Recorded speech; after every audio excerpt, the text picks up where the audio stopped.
આપણે ગઈકાલથી અક્ષર યાત્રામાં જોડાયા છીએ.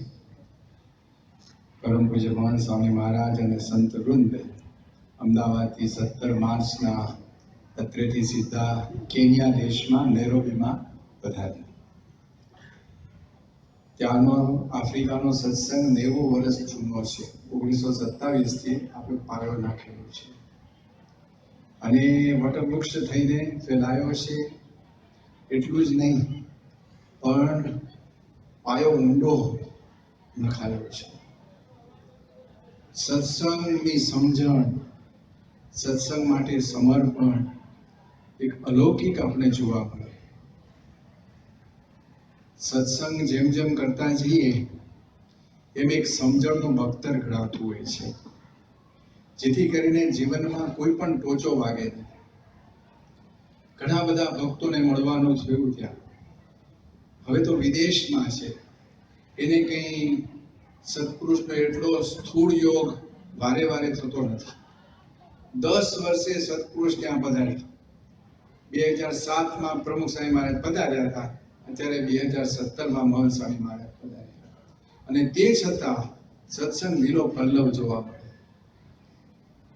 ત્યાં આગળ એક મહેશભાઈ પટેલ કરીને કેન્યાનું એક ગામ છે નકુરુ.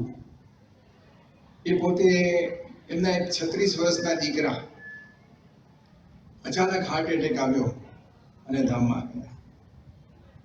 પણ એમની સમજણ કેવી કે એ દીકરો ધામમાં ગયા તો એણે પોતે એવો વિચાર કર્યો કે મહારાજની ઈચ્છાથી એ હતો અને મહારાજની ઈચ્છાથી ધામમાં બેઠો છે એટલે મારી કોઈ શોખ છે નહીં. એક આંસુ પાડ્યું નથી. એથી વિશેષ તો એ એના દીકરા 36 વર્ષના હતા, એના ધર્મપત્ની, એમણે પણ આંસુ નથી પાડ્યું. બધા પ્રાર્થના સભામાં બધા આવવા લાગ્યા તો કેટલાક પ્રાર્થના સભામાં આવે ને તો થોડુંક આમ સાંત્વના આપતા થોડું રડે પણ ખરા બહારના માણસો. તો આ મહેશભાઈ કે જેને રડવું હોય એ બારે રહે અને જેને ભજન કરવું હોય અંદર આવે પ્રાર્થના સભામાં. અને પ્રાર્થના સભામાં એ ભાઈ જે ધામમાં ગયા એના ધર્મપત્નીએ પ્રવચન કર્યું. અને પ્રવચનમાં શું કહ્યું? એણે કહ્યું કે મને તો વિશ્વાસ છે કે મારા ધણી અક્ષરધામમાં જ બેઠા છે, એટલે મારે કોઈ શોખ છે નહીં. આ પ્રકારની જે સમજણ છે ને તો ટાણું આવે ને ત્યારે ખબર પડે. મહંત સ્વામી મહારાજે સમજણની વ્યાખ્યા કરી કે ટાણે કામ લાગે ને એને સમજણ કહેવાય. આ ટાણું કહેવાય કે જેમાં હલભલા હાલી જાય પણ સત્સંગ એવું બળ આપે છે, એમાં કોઈ બધા આમ ભક્તર સરસ ઘડાયેલું છે. ત્યાં મોમ્બાસાના એક ભરતભાઈ ઠક્કર છે. આપણું મોમ્બાસાનું મંદિર રિનોવેટ છે. આ બધું કેન્યા દેશની જ વાત. આજે આપણે 2 દેશમાં ટ્રાવેલ કરી દઈશું, કેન્યા અને સાઉથ આફ્રિકા. શેરીસણ યુગાન્ડા કાલે આવશે. એમનો દેશ છે મોબાલે સાક્ષાત. પણ ત્યાં આપણે કેન્યામાં છે આ મોમ્બાસા, એટલે બોલું છું કેન્યા દેશ. અને આ બધા શહેરો છે. આ મોમ્બાસા છે જ્યાં સૌથી પહેલું 55ની સાલમાં પરદેશમાં જો મંદિર યોગી મહારાજે કર્યું એ પહેલું મંદિર એ મોમ્બાસામાં થયું. 2010માં મોમ્બાસાનું મંદિરને રિનોવેટ કરવામાં આવ્યું. રિનોવેશન વખતે મંદિરમાં બધા ઘણા બધા યુવકો બધા મદદમાં જતા. બ્રહ્મચરણ સ્વામી બધા સંતો પણ એમાં હતા. ભરતભાઈ ઠક્કરનું ઘર નજીકમાં, એટલે એ દરબાર થઈ ગયો. બધા ત્યાં જ જમે અને ત્યાંથી જ બધા ટેક ઓફ કરે. તો ભરતભાઈએ દરવાજા ખુલ્લા, કોઠાર ખુલ્લા, અને બધાએ એમને ઉપમા આપી દીધી કે આ તો દાદા ખાચરનો દરબાર છે. બધા લગભગ 100 જેટલા રોજ ત્યાં સેવામાં આવતા. એ બધા જમે ત્યાં. અને ઘણા તો બિચારા સેવામાં તો રાત્રે મોડા 11 વાગે 12 વાગે આવે તો ભરતભાઈ ઊભા હોય અને ગરમ કરી અને જમાડે. આવી ભાવનાથી મહંત સ્વામી વારી ગયા કે આ કેવું કહેવાય. મંદિર બની રહ્યું છે એટલે બધા મુક્તો મારા ઘરે આવે ક્યાંથી? 100 જણા ઘરમાં આટા મારતા હોય તો આપણે વિચાર કરવો પડે કે આ શું થશે ઘરમાં, આગળ પાછું તો નહીં થઈ જાય ને. પણ એવું રાજા દિલ છે એ ભરતભાઈ ઠક્કર. પણ ખરેખર આ ભક્ત છે, બહુ જૂના નિષ્ઠાવાળા હરિભક્ત છે. પણ આવું સમર્પણ જે આપણે દેશમાં પણ જોઈએ છીએ એ આપણે ત્યાં પણ જોવા મળે. ખરેખર આપણું હૈયું ઠરી જાય બધાને જોઈએ તો આપણે થાય કે ખરેખર આ બધા જબરદસ્ત છે. કનુભાઈ મોમ્બાસાના છે. એ તો સંતોને હંમેશા કહે કે સંતો તમે મને મારી ભૂલ દેખાડો, બસ મારી ભૂલ દેખાડો ને તો જ હું રાજી થઈશ. આવી પ્રકારની વાત કરવાની બહુ અઘરી છે. આપણી ભૂલ આપણને ના દેખાતી આપણે બીજાને કહીએ અને તો દેખાડે તો તરત કાંટો ઊંચો થઈ જાય. પણ આ સમજણથી જબરજસ્ત એ કરે છે. હવે થોડી ફાસ્ટમાં યાત્રા કરવી પડશે. ત્યાં આગળ નૈરોબીમાં એક સરસ મજાની કાર્પેટ હતી, બે ફર્સ્ટ ક્લાસ હેન્ડ વોવન હતી. હવે એ કાર્પેટ છે ને ફેમિલી ટ્રેડિશનથી હાથેથી વણેલી અને બહુ અદ્ભુત હતી. પણ હવે વણાટ કામ કોણે કર્યું હતું? અલીભાઈ કે મુસલમાન પાકિસ્તાની છે અને એણે કરેલું. અને એને ત્યાં આપણે ત્યાં એક અમૃત સેવા સ્વામી છે, ત્યાં આપણે નૈરોબીમાં સેવા કરે છે. એ પોતે આફ્રિકામાં જ પહેલા જ્યારે યુવકમાં હતા ત્યારે આને ત્યાં નોકરી કરતા હતા. તેને મહિમા સમજાવ્યો કે આવો સત્સંગના અમારા સત્પુરુષ આવ્યા છે, તો એને બે કાર્પેટ $5000 તેને સેવામાં આપી હતી. પણ એને મનમાં એક સંકલ્પ હતો. શું સંકલ્પ હતો? એ સંકલ્પ કયો નહોતો, એને સંકલ્પ હતો કે આના ઉપર સત્પુરુષના ચરણ પડે. તો મન સામે આમ બેઠા હતા ત્યાં અને વોકિંગ થઈ ગયું અને પછી વાત કરી કે આ કાર્પેટ હેન્ડ વોવન. તો મન સામે કાર્પેટ ઉપર બેસી ગયા નીચે, એકદમ એના ઉપર બેસી અને બધું હાથ વણાટનું જોવા લાગ્યા, બહુ રાજી થઈ ગયા. અને પેલાનો સંકલ્પ પૂરો થઈ ગયો કે સત્પુરુષના ચરણ એના પર પડ્યા. એવું વ્યવસ્થિત રીતે એનો લાભ ત્યાં આગળ મળ્યો. ત્યાં હરીશભાઈ કાનાબાર છે, ચેરમેન છે, પણ ખરેખર ભક્તરાજ છે. અમે છેલ્લે દિવસે વિદાયની રાત્રે જમવા બેઠા હતા મન સામે, મહારાજ બધા હરિભક્તો સામે બધા બેઠા હતા. હવે એમાં સાઈડ ઉપર થોડી ખુરશીઓ હતી, હરિભક્તો થોડા ઘણા બેઠા હતા. તો આ હરીશભાઈ ખુરશી પર બેઠા જ નહીં, બીજા બધાને ચાન્સ આપ્યો, બધા બેઠા અને પોતે પાછળ, સૌથી પાછળ ઊભા દર્શન કરતા. કેવું છે? ચેરમેન છે, આખી ટ્રસ્ટી બોર્ડના ચેરમેન છે, પણ એકદમ સેવક ભાવ અને બીજાને ચાન્સ આપવાનો. એ દારેસલામ આવ્યા હતા ત્યારે એમને કહ્યું તમે આરતીમાં આવો કે ના, સ્થાનિક ભક્તોને લાભ દેવાનો. એવી પ્રકારની સમજણ વાળા. એથી અધિક એમની સમજણ તો એ કે એમનો 18 વર્ષનો યંગ દીકરો, બહુ વર્ષે દીકરાનો જન્મ થયો, પછી 18 વર્ષનો થયો અને અચાનક જ એક્સિડન્ટમાં ધામમાં ગયો. આ બાજુ બાપા એમને ચેરમેન નિમ્યા અને 1-2 મહિનાની અંદર જ આ કાર્યક્રમ થયો. પણ એમની કેટલી સમજણ કે મહારાજની ઈચ્છા, મારો દીકરો બીજે ક્યાંય જાય જ નહીં.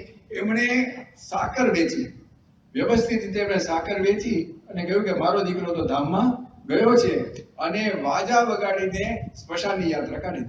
આ ગાનું આપણા કાનાબાર છે ત્યારે આપણે ખ્યાલ આવે કે આ પ્રસંગે કેવી અંતરમાં દ્રઢતા અને સમજણ હશે. એ તો ખરેખર મોટા પુરુષને સેવ્યા હોય ને આવી સમજણ આવતી હોય છે. ત્યાં એક જીતુભાઈ પ્લમ્બર કરીને છે, આમ તો પટેલ પણ પ્લમ્બર કે પ્લમ્બિંગનો ધંધો છે. હવે એમને કેવું છે, આમાં કેવું છે અંગ્રેજીમાં કે when miseries come they come in battalions, they don't come singly.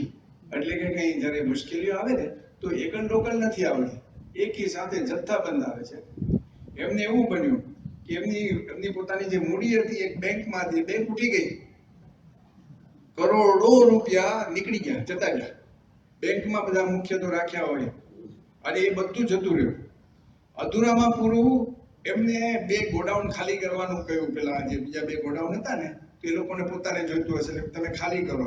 હવે એમની પાસે 3જું ગોડાઉન હતું એટલે એમાં તાત્કાલિક એ બધો સામાન એમણે આ ગોડાઉનમાં ટ્રાન્સફર કર્યો. બધો જેટલો સામાન હતો એક ગોડાઉનમાં ટ્રાન્સફર કર્યો કે ભાઈ હવે બીજું ભાડે રાખશું ત્યાં સુધી અમને ભલે અહીંયા પડી રહે. અને ભગવાનનું કરવું કે ત્યાં આગ લાગી અને ગોડાઉનનો તમામ માલ ભસ્મ થઈ ગયો, બધું આમ રાખ થઈ ગયું. અને એક બાજુ બેંકમાંથી જતું રહ્યું, બીજી બાજુ ઉપરથી પાછું આ દાજ્યા ઉપર ડામ આ કાર્યક્રમ થયો. અને તો પણ એમની સમજણમાં કોઈ ફેરફાર નહીં. એ પોતે કે જો આપણી પાસે કશું હતું નહીં, બાપાની દયાથી કમાયા, બાપાની દયાથી આગળ વધ્યા, બાપાની દયાથી આ ભસ્મ થઈ ગયું, બાપાની દયાથી ફરી ઊભા થઈ જશું. આવી પ્રકારની સમજણ આપા વખતે રાખવીને આપણે આશાભાઈની વાત કરીએ છીએ શાસ્ત્રીમાના વખતમાં. આ એવો જ કેસ છે કે બધું ભસ્મ થઈ જાય અને આવી સમજણ નાખે. ખરેખર આપણે મસ્તક ત્યાં આગળ નમાવવાનું મન થાય કે કેવી જબરજસ્ત સમજણ હરિભક્તોએ રાખી છે. આ સત્સંગ હોય તો બાકી ભલભલર હાર્ટ એટેક આવી જાય. બેંકનું જાય એટલે પૂરું. કેટલી વાર સાંભળે છે કે બેંકનું ઉઠી ગયા તો આ બધું પોતે ઉઠી જાય, થઈ જ જાય. આપણે હસો જેવું નહીં, આપણે થાય. હા, સમજણ ના કરીએ તો થાય, અઘરું છે આ. અને એમાં વળી પાછું ભસ્મ થઈ જાય વસ્તુ, આપણે એમ થાય કે ઓ બાપા હું. અને ઘણી વખત આપણું લોજિક કેવું વર્ક કરે ખબર છે કે મારું આટલી બધી સત્સંગની સેવા કરી પણ છેલ્લે અંતે આ જ. અને વળી કોક એવો ભટકાઈ જાય કા બહુ જતા હતા ને રવિ સભામાં પૂરું, આ કામ એટલી બધી તાકાત છે ને કે ભલાને અંદરથી ઢીલો કરી નાખે. પણ આ તો સમજણ વાળા કે ભાઈ બાપાની દયાથી કમાયા, બાપાની દયાથી ગયું, એની ઈચ્છાથી ગયું અને ઈચ્છાથી ફરી કમાઈ લેશું. આ વખતે લખણી કરતા તો લખણી લખાવા આવ્યા. ઓ બાપા, આ તો હદ કહેવાય. હવે આપણે એને લખણીમાં કહેતા આપણી જીભ ના ઉપડે. પણ એ કે ના સ્વામી, આ બધું થઈ જશે, એ તો બધું ચાલે અમારા સંસારમાં. સ્વામી તમે કહો ને, આપણે સેવા કરવી છે, બાપાનું સ્મૃતિ મંદિર કરવું છે, બાપાની સેવા કરવી છે. આવી ભાવના ખરેખર અદભુત આપણે જોવા મળે. વળી ત્યાં આગળ એક ભક્તેશ કે નાનો બાળક છે, 9 વર્ષનો બાળક. થોડા વર્ષો પહેલા નકુરુમાં મૂર્તિઓની પુનઃ પ્રતિષ્ઠા થઈ હતી અને એ વખતે યજમાન બધા રાખવાના હતા યજ્ઞમાં.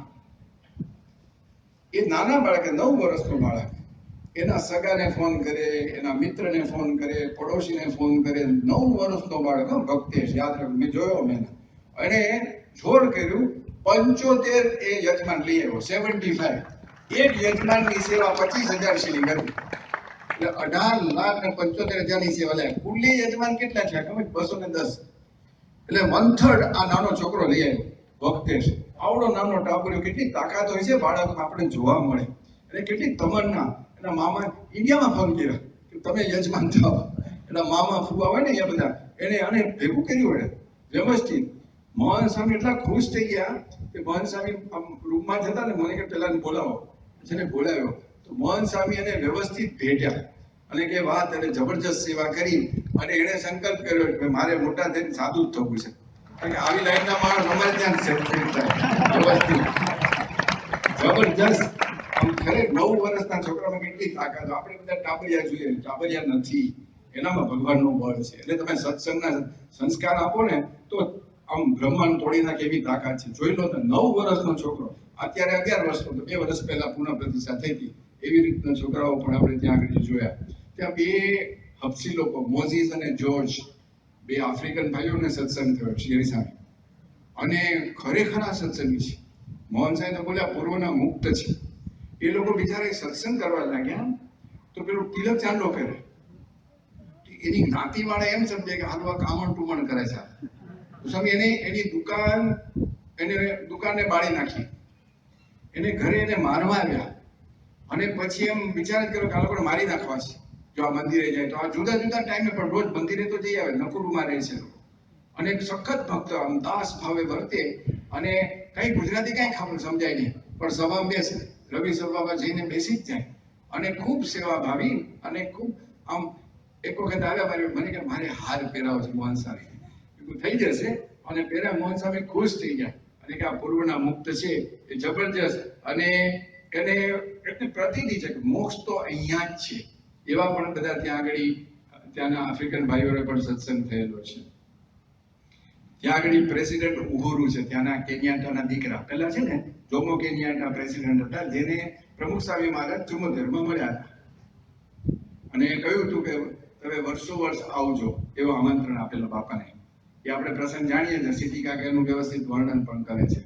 પણ પછી આપણે આ વખતે એના દીકરા છે, એ અત્યારે પ્રેસિડેન્ટ થયા છે. અમે ત્યાં એમને બધા મળવા ગયા હતા, પરમ પૂજ્ય ઈશ્વર સ્વામી, મોહન સ્વામી સાથે બધા સંતો, અને બધાને મળ્યા ત્યાં આગળ સારી રીતે. અને જ્યારે એનો પોતાનો ફોટો બતાવ્યો, કારણ કે થોડા વર્ષો પહેલા બાપાને મળેલા, હા, જ્યારે પ્રેસિડેન્ટ નતા, એકદમ ખુશ થઈ ગયા. એના પિતાજીનો ફોટો બતાવ્યો બાપાને મળતા, એટલે એકદમ અંદરથી આમ છે ને સ્પાર્ક થઈ ગયો, આમ ખુશાલ થઈ ગયો. અને પછીથી તો એકદમ ત્યાં આગળ એને આપણે થોડી ગિફ્ટ આપી, બધું કળશ એવું બધું ભેટો આપણે આપ્યું. અને એ વખતે એકદમ પોતે મોહન સ્વામીને સામે જ જોયો. અને એ વખતે મોહન સ્વામી એક બહુ સરસ વાત કરી કે અમે પ્લેનમાં આવતા હતા ને ત્યારે એક સ્વિસ પાયલોટ હતો, બીજો ફ્રેન્ચ પાયલોટ હતો, અને એક માલ્ટાનો કુર્ટ કરીને, એ 3 જુદા જુદા ધોળિયા પ્લેનમાં હતા જે બધા સેવામાં હતો. એ તો મોહન સ્વામી કે એ બધાને અમે જોયા, પણ અહીં જેવા આ દેશમાં આવ્યા ને બધા આફ્રિકન ભાઈઓને જોયા ને, મને બહુ આનંદ થઈ ગયો. અને પછી પ્રોટોકોલની દ્રષ્ટિએ અમારે તો એક રૂમમાંથી બીજી રૂમમાંથી ત્રીજી રૂમમાં જવાનું થયું હતું. એટલે મોહન સ્વામી સેજે બોલ્યા કે પ્રોટોકોલની દ્રષ્ટિએ આપણે રાખવું પડે, પણ આપણા મનમાં પ્રોટોકોલ નથી કે તારે વ્યવસ્થાની દ્રષ્ટિએ રાખવું પડે. આપણા મનમાં એવું નથી કે કોઈને ડિલે કરવા. એટલો બધો રાજી થઈ ગયો, મોહન સ્વામી હાથ પકડી દીધો અને પછી તે તો હાથ પકડી કે ચાલો આપણે ગ્રુપ ફોટો પડાવીએ, હાથ પકડીને જ ચાલે, હા ટેટ સુધી. અને હા ત્યાં આગળ પછી મેં એને પ્રસાદ આપ્યો, તો મોહન સ્વામી એકદમ પ્રેમથી નાનો પ્રસાદનો ટુકડો સીધો મોઢામાં મૂક્યો. બોલો તો એકદમ પહેલી વખત બોલે કે કોઈ આવું જમાડ્યું હશે, એની માએ નહીં જમાડ્યું હોય, બહુ પ્રેમથી, એટલા પ્રેમથી જમાડ્યો. અને પછી માળા આપી કે તારા પિતાજીને પ્રમુખ સ્વામીએ માળા જ આપી, એટલે અમે પણ તને માળા, ગળામાં માળા આપી. બહુ ખુશ થઈ ગયો એકદમ. અને પછી હાથ પકડે, છોડે જ નહીં. અને ઠેઠ બહારે અમારે ત્યાંનું ગેટ છે, ત્યાં આગળ ગ્રુપ ફોટો પડાવવા લઈ ગયા વચ્ચે. અને ત્યાં આગળ ગ્રુપ ફોટો પડાવ્યો. અને પછી સ્વામીજી કે please come again and again and again. તે વખતે અમે થોડી વાત પણ કરી હતી કે તમારા દેશમાં દુકાળ જેવી પરિસ્થિતિ સ્વામીજીને ખબર પડી પ્લેનમાં, સ્વામીએ પ્રાર્થના કરી. અને શુક્રવારના દિવસે જ અમે આવ્યા અને સાંજે સ્વામી જમવા બેઠા અને પ્રાર્થના કરી. અને તે જ વખતે તમારે મુશળધાર વરસાદ પડ્યો, એટલે એકદમ બોલો yes Friday, it was a Friday. અને પછી એકદમ એ બોલ્યો કે અમારે ત્યાં એવી માન્યતા છે કે જ્યારે હોલી પર્સન આવે ને ત્યારે વરસાદ આવે છે. એટલે એકદમ હોલી પર્સન તરીકે જોઈ અને બહુ સરસ રીતે મુલાકાત પણ થઈ. અને બધા ત્યારે કેન્યા લોકો પણ બહુ રાજી થઈ ગયા કે આવી રાતની મુલાકાત એ આની સાથે થયેલી છે. મોહન સ્વામી સાથે ત્યાં બાળકોએ પેલી બોલ પાસ કરવાની રમત કર્યા હતા. બોલ છેલ્લે જેના હાથમાં રહી જાય, મ્યુઝિક બંધ થાય એટલે એને કંઈક પછી આઉટ કહેવાય. તો એમ ફરતા ફરતા મોહન સાહેબનો વારો, એ આઉટ થઈ ગયા. એટલે છોકરાઓ કે સ્વામી આઉટ, સ્વામી આઉટ, સ્વામી આઉટ. એટલે પછી જે આઉટ થાય ને એને કંઈક મુખપાઠ બોલવાનો હોય. તો મોહન સ્વામી મુખપાઠમાં શું બોલ્યા એ બહુ આપણે યાદ રાખવા જેવું છે કે જેવો બીજાને સમજાવવાનો આગ્રહ છે અને જેવો પોતાને સમજવાનો એવો પોતાને સમજવાનો હોય, અને જેવો બીજાનો દોષ જોવાનો આગ્રહ છે તેવો પોતાના દોષ ટાળવાનો હોય તો કાંઈ કસર રહે નહીં. આવી એક સરસ શીખ બાપાએ બાળકોની રમતમાં આપણે બધાને આપી. એક બહુ અદ્ભુત વાત એમણે કરી હતી. ત્યાં આગળ યુવકો પણ જોરદાર તપસ્વી છોકરાઓ છે. ત્યાં આગળ ડેકોરેશન કરતા હતા, એટલે ત્યાં નિત્યમની સ્વામીજીની સાથે બધા યુવકો ઘણા છે. એમાં એક ખાસ યુવક હતો ભાવિન કરીને, તો ડેકોરેશનનો મુખ્ય માણસ, એસિસ્ટન્ટ જેવો, અને રાત દિવસ ઉજાગરા કરીને બધું કરેલું.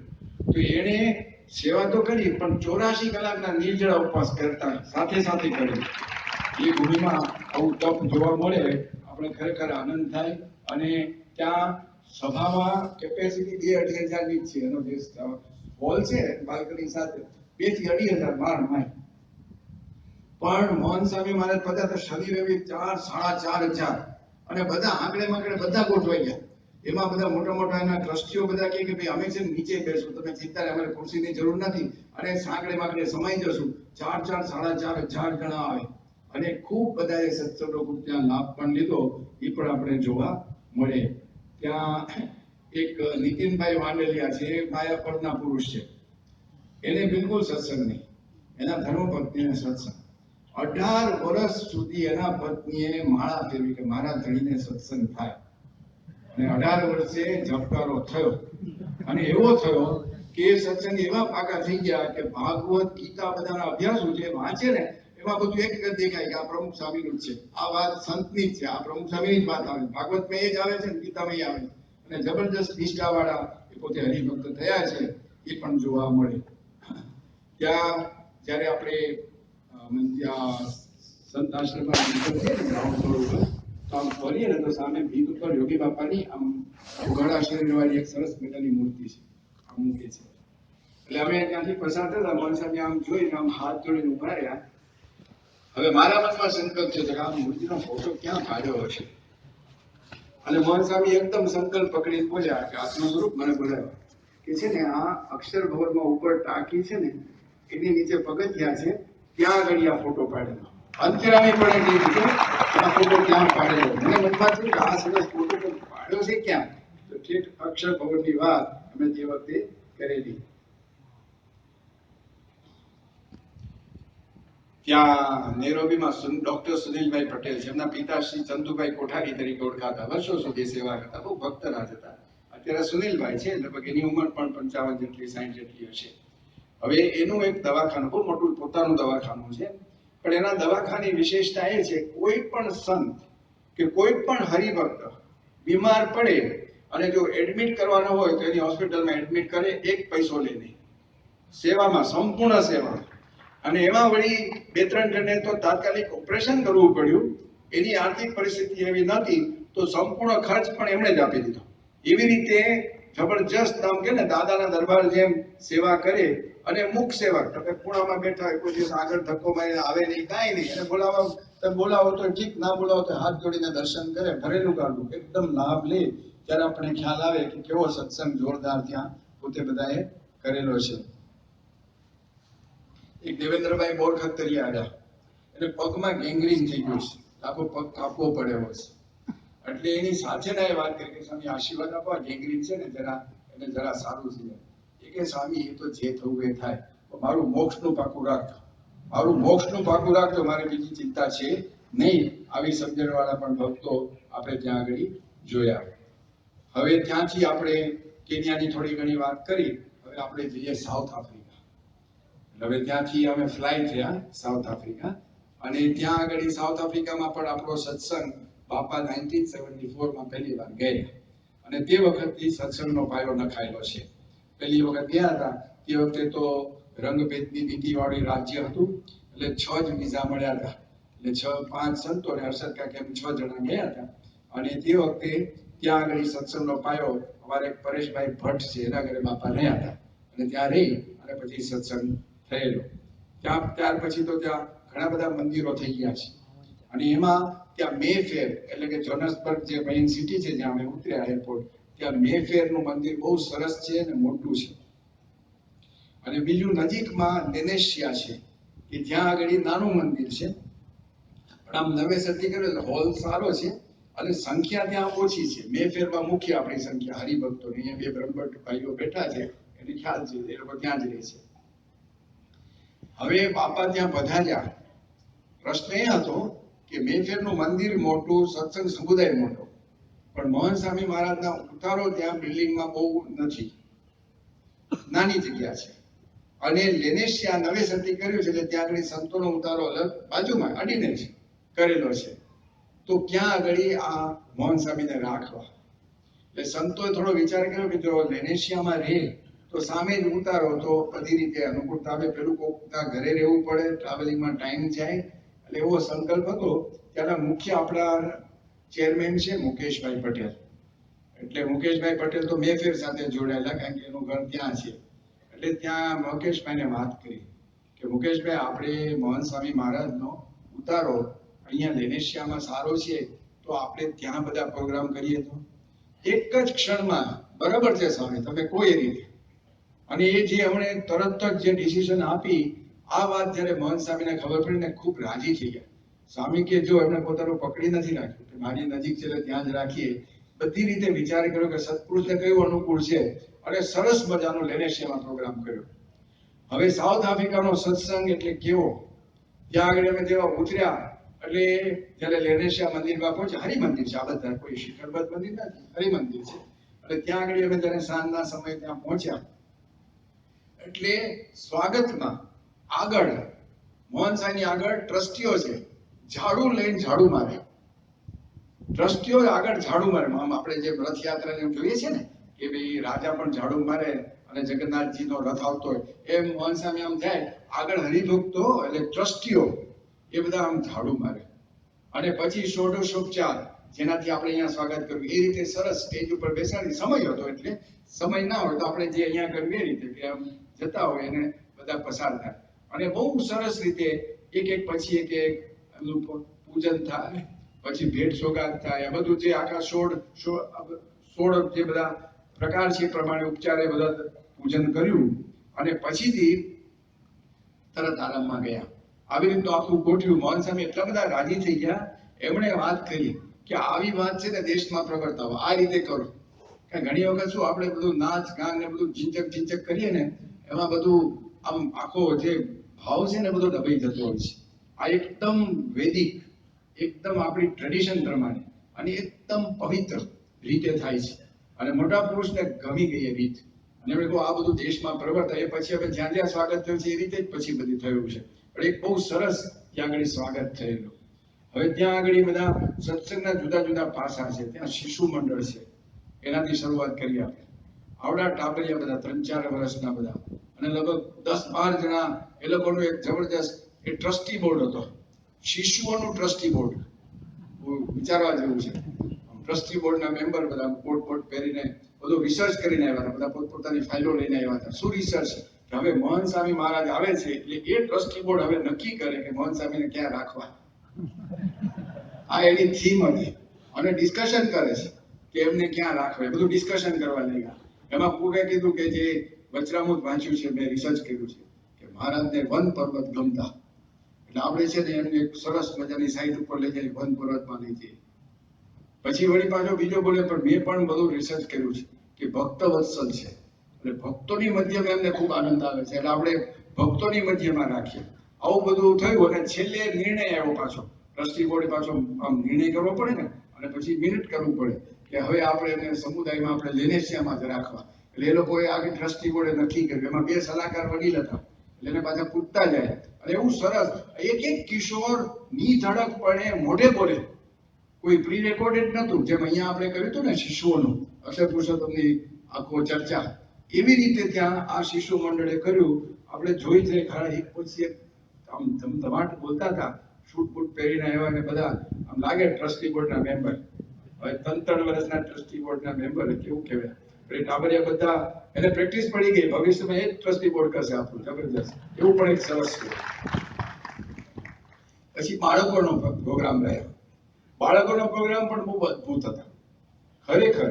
એ બધા નાના નાના બાળકો હતા, એમણે 6 થી 12 વર્ષના બાળકોએ કેવો કાર્યક્રમ કર્યો, ઠાકોરજી આગળ અંકુટ કર્યો. એમના પેરેન્ટ્સની મદદ લઈ અને લગભગ 70 જેટલી વાનગી બનાવી અને ભગવાને ધરાવી. આ તો પહેલી વાર સાંભળ્યું કે શિશુઓ એટલે 6 થી 12 વર્ષના બાળકોએ અંકુટ તૈયાર કર્યો અને પછી બધો પોતે જ ગોઠવ્યો. અને એ પણ ત્યાં આગળ જોયું ત્યારે આપણે થાય કે ખરેખર આ કેટલી બધી ભક્તિ છે. નાના નાના બાળકોમાં આવી પ્રકારનો જે વિચાર આવે એ અલૌકિક કહેવાય. અને એવી ભક્તિ જોઈને પણ મોહન સ્વામી મહારાજ ખૂબ રાજી થયા. વળી એ બાળકોએ કીર્તન ગાયા તો 5 બાળકો 5 માઇક ઉપર હતા, એક અવાજ નીકળે, એક જ અવાજ. આમ તમને લાગે ને કે 5 જણ જુદા છે, આમ જુદું જુદું થોડુંક આવે ને, એક જ સૂર એક જ આમ રંગથી ગાયું. મોહન સ્વામી પૂજા પછી માઇક લઈને કહ્યું કે આપણે સંપની વાત કરીએ છીએ, આ બધા બાળકો એકી સાથે એક જ સૂરમાં એક જ અવાજે ગાયું છે, આપણે માટે આ સંપનો આદર્શ છે. એવા બધા બાળકોએ ખૂબ સરસ કાર્યક્રમ કર્યો. વળી બાળકોને બીજો એક આઈડિયા આપેલો કે ઘનશ્યામ મહારાજની મૂર્તિ પ્રિન્ટ કરી અને લગભગ 70 જેટલા એવા બાળકોને એની અંદર શણગાર કરવાનો આપ્યો, અંદર વાઘા પહેરાવાના. મૂર્તિ આમ પ્રિન્ટ કરી એમાં વાઘા, તો 70 જણાએ જુદી જુદી રીતે બહુ જ પ્રેમથી ઘનશ્યામ મહારાજને વાઘા પહેરાવ્યા. તેના ઉપર પણ મોહન સ્વામીએ દ્રષ્ટિ કરી. એટલે એ બાળકોનું એક અદ્ભુત પ્રદાન આ રીતનું રહ્યું. અને બધા બાળકો છે સ્તોત્ર સિંધુ ગાય, આપણે 2 ઘડી તો આમ વિચાર કરતા થઈ જાય. અને હરિસ્મૃતિ ગાય. એટલે મોહન સ્વામી આ તો ગજબ કહેવાય કે નિષ્કુળાંક કાવ્યમાં ઊંડા ઉતરવું ને એ બહુ અદ્ભુત વસ્તુ છે. તે બધાએ એ રીતે પણ રજૂ કરેલું. વળી કિશોરોનો પ્રોગ્રામ થયો. બધા એક એક યુનિક વસ્તુ થતી હતી, કારણ કે નવા નવા વિચાર. યોગી બાપા કહેતા ને કંઈક નવું કરી બતાવું. હવે કિશોરોનો જે પ્રોગ્રામ થયો એ લોકોની પણ કીર્તન ભક્તિ જબરદસ્ત. શાસ્ત્રી મહારાજના કીર્તનો ગાયા, એટલા સુંદર ગાયા, આખી થીમ સાથે શાસ્ત્રી મહારાજની. એ બધા કીર્તનો ગાયા પૂજામાં. અને મોહન સ્વામી બોલાવીને મને કહે કે બધી આ વાત કરો કે આ શાસ્ત્રી મહારાજના કીર્તન ગાયા ને, તો મને તો શાસ્ત્રી મહારાજના દર્શન થવા લાગ્યા. અને પછી મેં મારી પૂજામાં મનોમન તમામ ભક્તો સંતો બધાને મેં સાષ્ટાંગ દંડવત કરી દીધા, કારણ કે આવું સરસ વાતાવરણ આ કિશોરોએ ઊભું કર્યું. એ બધા કિશોરોનું પણ જબરજસ્ત પ્રદાન હતું. વળી એ કિશોરોએ સરસ મજાના મંદિરો બનાવ્યા. લગભગ 30 થી 40 મંદિરો હશે. થર્મોકોલ ને બધું જુદું જુદું મટીરિયલ વાપરી જુદા જુદા મંદિરો બનાવ્યા. પોતાને જે વિચાર આવે અને સુંદર રીતે ઠાકોરજી પધરાવે, ઉપર શિખર કરે, એનું બધું કાંગરા કરે, અદ્ભુત બધા મંદિરો બનાવે. એના ઉપર પણ મોહન સ્વામીએ દ્રષ્ટિ કરી કે આ કિશોરોને ધન્ય છે. લગભગ 30 થી 40 જેટલા હશે, બધા ઉપર સ્વામીએ દ્રષ્ટિ કરી. વળી એમણે એક જબરજસ્ત સ્કલ્પચર બનાવ્યું. મોડર્ન સ્કલ્પચર હતું કે આમ લોખંડના થાંભલા હોય, નીચે ડેઝ હોય, અને પછી એને થોડુંક આમ કાપીને એને વળાંક આપ્યો હોય. એક કિશોર ગાડીમાં બેસી ગયો અને ગાડી આમ જતી ને સામે આ મોડર્ન સ્કલ્પચર હતું. એટલે એ કિશોરે મોહન સ્વામી મહારાજને પૂછ્યું કે આ સ્કલ્પચરમાં તમને કઈ દેખાય છે? એટલે મોહન સ્વામી આમ જોઈને તરત કે પ્રમુખ સ્વામી દેખાય છે. પ્રમુખ સ્વામી જ વ્યવસ્થિત એ લોકો કાર કરેલા, પણ આપણે મોડર્ન આર્ટમાં જરા વિચારવું પડે અને દેખાયું. પછી એ લોકોએ સમજાવ્યું કેવો વિચાર કર્યો હતો. 19 થાંભલા, 19 બેઝ અને 45 લાકડાના પીસીસ વાપર્યા હતા. હવે એની દરેકની પાછળ વિચાર કરેલો લોકોએ. શું વિચાર કર્યો હતો કે 19 થાંભલા કેમ કે પ્રમુખ સ્વામી મહારાજ 19 વર્ષે ભાગવતી દીક્ષા લીધી, એટલે 19. 45 લાકડાના પીસ કેમ એમાં વાપર્યા હતા તો કે 45 વર્ષ સુધી ગુરુપદે પ્રમુખ સ્વામી મહારાજ બિરાજ્યા 1971 to 2016. અને બીજા 19 જે એના બેઝ હતા, એટલે 19 + 19 + 45 કરે ને તો 83 થાય. પ્રમુખ સ્વામી મહારાજ છેલ્લે જ્યારે આવ્યા હતા ને ત્યારે બાપાની ઉંમર 83 હતી, અને મોહન સ્વામી પહેલી વાર આવ્યા ને ત્યારે એમની ઉંમર 83 છે. આ બધું વિચારીને લોકોએ કાર્ય કર્યું. આ કિશોરનો આ પ્રદાન જોઈએ તો આપણે ખ્યાલ આવે કે ગજબ એ લોકોએ કર્યું હતું. અને જ્યારે સ્વાગત કર્યું ત્યારે સ્વાગત સભામાં 40 જણા બેઠા હતા સંગીતના ઇન્સ્ટ્રુમેન્ટ સાથે, અને 20 ઇન્સ્ટ્રુમેન્ટ હતા. 20 ઇન્સ્ટ્રુમેન્ટ સાથે એક સાથે પ્રેક્ટિસ કરી, અને બધા ફક્ત મેફેર કે લેનેશિયાના નહોતા, આજુબાજુના જ્યાં જ્યાં સત્સંગના એ બધાને ઇન્વોલ્વ કર્યા હતા. આ દરેક કાર્યક્રમમાં કિશોર હોય તો બધાને ઇન્વોલ્વ કર્યા, ફક્ત લેનેશિયાને નહીં, બધાને. અને નૃત્ય કરે તો એમાં બધા ભેગા તો માણ થાય, કારણ કે બધા દૂર દૂર રહેતા હતા. તો ત્યાંથી બધા ભેગા થઈને છેલ્લે પ્રેક્ટિસ કરી અને રજૂઆત કરી હતી. આપણે દરેક વસ્તુ કંઈક નવી નવી આપણે જોવા મળે. આ કિશોરોએ આવી રીતે કાર્યક્રમ કરેલો. યુવકોએ પણ એવું જબરદસ્ત કામ કર્યું. યુવકોએ બધાએ ત્યારે યોગી મહારાજના કીર્તનો ગાયા. એ પણ યોગી મહારાજના બધા કીર્તનો સાંભળીને સામે બહુ રાજી થઈ ગયા હતા. એટલું જ નહીં, પણ એ બધા યુવકો છે એ આમ કહે ને કે સખત આમ સેવામાં પણ એના અને પછી આ પ્રોગ્રામમાં પણ રાતની રાત ઉજાગરા કરી અને બધી તૈયારી એ લોકોએ કરી હતી. ખૂબ રાજી મોહન સ્વામી મહારાજને કરે. વળી એમાં કાર્યક્રમ એ થયો કે ભાઈ છેલ્લે દિવસે બધા વડીલોને કીર્તન ગાવાનો વારો રાખ્યો, અને એ બધાએ પ્રમુખ સ્વામીના કીર્તનો ગાયા. હવે વડીલો ત્યાં છે ને વર્ષોથી કીર્તન આરાધના કરે છે, ગામો ગામ જાય છે કીર્તન આરાધના. સાઉથ આફ્રિકામાં એવો ઢાળો વર્ષોથી છે, કારણ કે કીર્તન મંડળી પહેલેથી છે, ભજનિક છે બધા. તો એ બધા એ લોકોનો વારો પણ હતો, એટલે દરેકનું ઇન્વોલ્વમેન્ટ હતું. નાના મોટા તમામ દરેક ગામો ગામના બધા અંદર ઇન્વોલ્વ થયા હતા. પછી ઘણા બધા આવ્યા હતા, કેપ ટાઉન થી આવ્યા હતા. કેપ ટાઉન તો તમારે લગભગ 1.5 માઇલ થાય ત્યાં, એટલું તમારે ટાઈમ લાગે. પણ એ આખો એનો ભાગ જ છે સાઉથ આફ્રિકાનો. પછી બોટ્સવાના દેશ છે, ત્યાંથી પણ બધા આવ્યા હતા. આ બાજુ ઝામ્બિયાથી આવ્યા હતા, મલાવેથી આવ્યા હતા, બધા જુદા જુદા દેશોથી બધા અહીંયા લાભ લેવા બહુ મોટી સંખ્યામાં આવ્યા હતા, સારી એવી સંખ્યામાં. અને એ બધા યુવકોએ પણ બહુ સરસ લાભ ત્યાં આગળ લીધો. પછી હાર પહેરાવ્યા, એની વેરાયટી હતી. એક હાર તો માયા ફળનો હાર હતો. શું બનાવ્યો ખબર છે? એ લોકોએ હારમાં પરીક્ષાની પુસ્તિકા છે ને શેરીસાની, એ પરીક્ષા પુસ્તિકામાં જે ચેપ્ટરો હતા, યોગી માનનું છે નાની પુસ્તિકા આપણે પ્રારંભમાં, તો એના જે ચેપ્ટર્સ હોય ને એ ચેપ્ટર્સના નામ લખેલા સરસ મજાના એના ઓલા શું કહેવાય કાપીને બધું ગોઠવતો, અને બધા દરેક ચેપ્ટરના નામ, અને આખો હાર છે ને પરીક્ષાની પુસ્તિકાના ચેપ્ટરના નામ લખીને હાર બનાવ્યો. પરીક્ષાનો હાર બનાવવાનો બ્રહ્માંડમાં તો પહેલો વિચાર આવ્યો હતો સાઉથ આફ્રિકામાં. એને પરીક્ષાનો કેટલો મહિમા હશે તો આવો વિચાર આવે. બાકી આવો વિચાર આવતો આપણે જાત જાતના બધા બીજા ઘણા વિચાર કરીએ. આ ફોકસ અને પરીક્ષા આપવામાં પણ બધાએ વાત કરી લોકોને કે 90% હાજરી હોય છે પરીક્ષામાં, અને બધા તૈયારી પણ કરે છે, અને રિઝલ્ટ એનું 85% આવેલું છે. સાઉથ આફ્રિકામાં એવા બધા ખટકાવાળા છે. એવો એક જબરદસ્ત હાલ હતો. અને છેલ્લે દિવસે મોહન સ્વામીનો એક જ સૂર બેઠો, સંપ. અમે મેફેરમાં ગયા, મેફેર એટલે એ બીજું, એટલે જોનસબર્ગનું જે મંદિર છે ત્યાં આગળ ગયા. હવે ત્યાં ગયા, અન્નકૂટ કર્યો, કેકનો અન્નકૂટ. 28 પ્રકારની કેક રાખેલી. એના ઉપર પણ થીમ વાળી ઉપર જે આપણું આઈસિંગ કરે ને એ થીમ થી બનાવેલું. શું થીમ હતી? કે મોહન સ્વામીના પોતાના ગુરુ સાથેના પ્રસંગો, પ્રમુખ સ્વામી સાથેના પ્રસંગો અને આપણે યોગી મહારાજ સાથેના પ્રસંગો. અને સખત રિસર્ચ કરેલું. એક પ્રસંગ તો એ લોકોએ ગોઠવેલો કે યોગી મહારાજ મોહન સ્વામીના આમ પીચોટી ખસી ગઈ. તો યોગી મહારાજે આમ પેલું સુવાડી બે પગ આમ કરી અને પછી આખી પીચોટી એમની જે આખી છે એ એ આમ જે ખસી ગઈ હતી નોર્મલ કરી, એ આખો પ્રસંગ એ લોકોએ રિસર્ચ કરીને અંદર ગોઠવ્યો હતો. મને પહેલી વાર ખબર પડી કે આવો પ્રસંગ બન્યો હતો. એટલા બધા ઊંડા ઉતરેલા મોહન સ્વામી. અને ગોઠવે એવું ને કે બાપા સાથે, પોતાના ગુરુ સાથેના પ્રસંગ એટલે મોહન સ્વામી જોવું જ પડે વ્યવસ્થિત. અને પછી એક ઈશ્વર સ્વામીએ તો આમ કેક ઊંચી કરીને બતાવી, જો સ્વામી આ પ્રસંગ છે, રોટલી વાળો પ્રસંગ જે અમદાવાદમાં બન્યો છે કે ભાઈ બાપા જમવા બેઠા હતા અને રોટલી આપણે માપમાં થતી, કારણ કે બાપુ કાકા તે વખતે પરિસ્થિતિ એવી હતી, તો એ રોટલી મોહન સ્વામીને રોટલી ફાવે અને ભાત ન ફાવે. એટલે તે વખતે બાપા જાણે, બાપાએ પોતાના ભાગની રોટલી અમને આપી દીધી હતી. એ જે આખો પ્રસંગ છે એ પણ આમ સરસ રીતે આમ નાનો ગોઠવ્યો હોય કે આપણે મોહન સ્વામી હોય, પ્રમુખ સ્વામી હોય, બાજુમાં નાની રોટલી હોય અને પેલું પત્તર હોય, ઝીણું ઝીણું બધું ગોઠવેલું.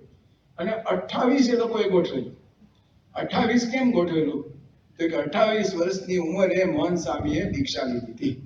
61 માં જે દીક્ષા લીધી એટલે એટલા માટે 28 કેક ગોઠવ્યો. આ દરેક વસ્તુ પાછો વિચાર, ઊંડો વિચાર કર્યો હતો અને એવી રીતે ગોઠવેલું. ત્યાં મહેફિલમાં પછી બધા હરિભક્તો બહુ મોટી સંખ્યામાં ભેગા થઈ ગયા હતા. બધાની ઈચ્છા હતી મોહન સ્વામી કંઈક પ્રવચન કરે. એટલે મોહન સ્વામી પછી કર્યું અને મોહન સ્વામી ખાલી એટલું જ બોલ્યા, સંપ સંપ સંપ, એસ કેપિટલ, એ કેપિટલ, એમ કેપિટલ અને બી કેપિટલ, એ રાખશું તો બધું કાર્ય આપણું થશે. બસ આટલું જ એનું એક જ વાક્યનું પ્રવચન, પણ એ સંદેશ ચાહે સાઉથ આફ્રિકાને હોય કે કેન્યાને હોય, યુગાન્ડાને હોય, ટાન્ઝાનિયાને હોય, કે ચાહે અમદાવાદ કે ભારતભરમાં કે દેશભરમાં એક જ સંદેશ એમનો છે કે સંપ રાખો. જબરજસ્ત. અને દેખાય, રાજી થઈ ગયા, અહીંયા સારું સંપથી કામ થાય. રોજ નવું બેકડ્રોપ થાય, રોજ નવું બેકડ્રોપ. એક વખત તો છેલ્લી દિશા પાછળ પાણી આમ ઝરમર નીચે વહેતું હોય એવું છે. મોહન સ્વામીએ ઈશ્વર સાહેબને બોલાવ્યા, કે આ જો ડેકોરેશન કેવું કર્યું છે, અને એકદમ ખર્ચો સામાન્ય, એ કે આવું આપણે દેશમાં કરવા જેવું છે.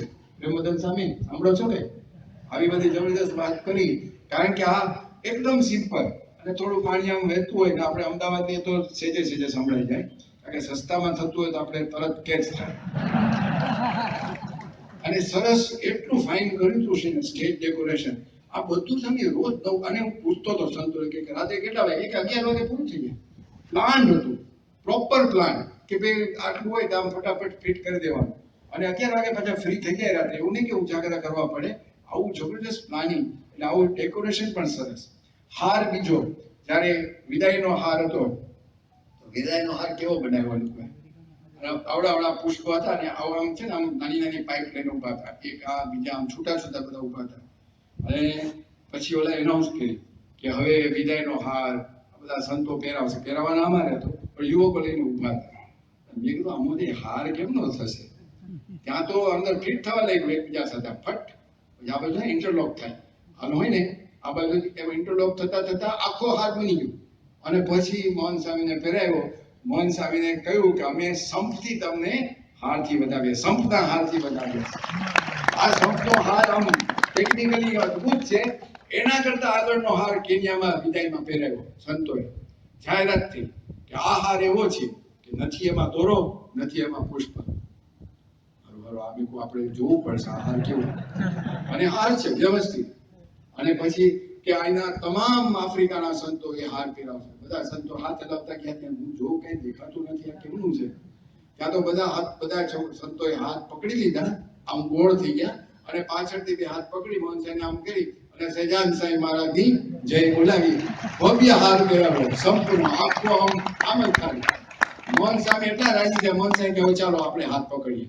એમણે હાથ પકડી અમે બધા રાખ્યા. પછી કે હવે હરિભક્તોની આગળ બેઠા અને એની સાથે કનેક્શન કરો. થોડા આગળ આવી ગયા અને કનેક્શન, બધા હાથ પકડો. આખી સભા એકબીજાના હાથ પકડીને પછી જય બોલાવી, અમારો સંપીલો પરિવાર, સંપીલો પરિવાર. આ હાર તો વગર નાણે જગ જાણે. જબરજસ્ત હાર. એ સંતોનો ટ્રેડિશનલ આખો વિચાર, ક્રિએટિવ વિચાર. એટલે આવા બધા ત્યાં ભક્તિના બધા વિચારો આપણે જોયા, એક અદ્ભુત છે. અને ત્યાં નાના મોટા હરિભક્તોનો સમર્પણ ભાવ પણ એવો જબરજસ્ત. આપણે જોઈએ કેન્યામાં આપણે વેનેશિયામાં છે, આપણે મંદિર કરવાના, શિખરબદ્ધ મંદિર 14 એકરની જગ્યા છે અને શિલાન્યાસ વિધિ પરમ પૂજ્ય મોહન સાહેબ મહારાજ કરવાના હતા. પણ વિશેષતા એ છે કે ગુરુપદે આવ્યા પછી સંપૂર્ણ મહાપૂજામાં પહેલા શ્લોકથી માંડીને ઠેઠ સુધી જો બેઠા તો મોહન સ્વામીમાં બેઠા. તે દિવસે સંપૂર્ણ મહાપૂજા પહેલેથી આવી ગયા. અમે બધા લેટ પડ્યા કારણ કે એ બધું ટ્રાફિકમાં ને બધું થયું, પણ એ તો પહોંચી ગયા અને આખી મહાપૂજા કરી. તે દિવસે વરસાદની ખૂબ આગાહી હતી કે વરસાદ ધમધમાટ પડવાનો, આ શનિવારનો દિવસ બપોરે પડવાનો જ છે. અને મોહન સ્વામીને અમે અરજી કરી, મેં કહ્યું સ્વામી બધું ખરો કે થઈ જશે અને આ બધામાં દયા કરો એ રીતે વાત કરી. તો મોહન સ્વામી મહારાજ કે વરસાદ નહીં પડે, ચિંતા નહીં કરે. અને એમણે છે ને આમ કહ્યું વરસાદ નહીં પડે, ચપટી વગાડે એટલે કામ થઈ જાય, હાથ ઘસે તો કામ થઈ જાય. અને આમ જ કે મહારાજ કરશે. અને ખરેખર વરસાદ પડ્યો નહીં, ખાલી અમી છાંટણા થયા પણ એકદમ ફર્સ્ટ ક્લાસ. અને 14 એકરની જમીનમાં શિલાન્યાસ વિધિ થઈ, ત્યાં સરસ મજાની હવેલીને બધું આયોજન કર્યું છે. તો એ પણ ત્યાં આગળ ભવ્ય કામ સાઉથ આફ્રિકામાં થયું. અને ખરેખર એ દેશમાં એ મંદિર ખરેખર આપણે લાગે કે these હરિભક્તો they deserve that. આવા જે હરિભક્તો ત્યાં છે, ત્યાં મેહુલ કરીને છે, એને બહુ સરસ વાત કરી. એને કરીને પૂરું કરું. જેટલા 28 પ્રસંગો જે હતા ને ત્યાં આગળ મેફેરમાં બધા ગુરુ સાથે, એની આખી ચેષ્ટા બનાવી છે, આખી ચેષ્ટા. અને એનું ગાન જમતા જમતા એને કર્યું.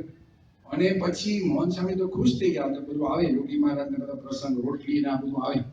તો મોહન સાહેબ પૂછ્યું કે આ કોણે બનાવ્યું? તો મેહુલ કે ના બધા 4-5 જણા ભેગા થઈને બનાવ્યું. પછી મેં તપાસ કરી તો ખબર પડી ખાલી મેહુલભાઈ જ બનાવ્યું. એના અંતરમાં એવું છે કે કોઈ દિવસ પોતાને આગળ પ્રોજેક્ટ કરવાના નહીં, દરેકના સાથ સહયોગથી થયું.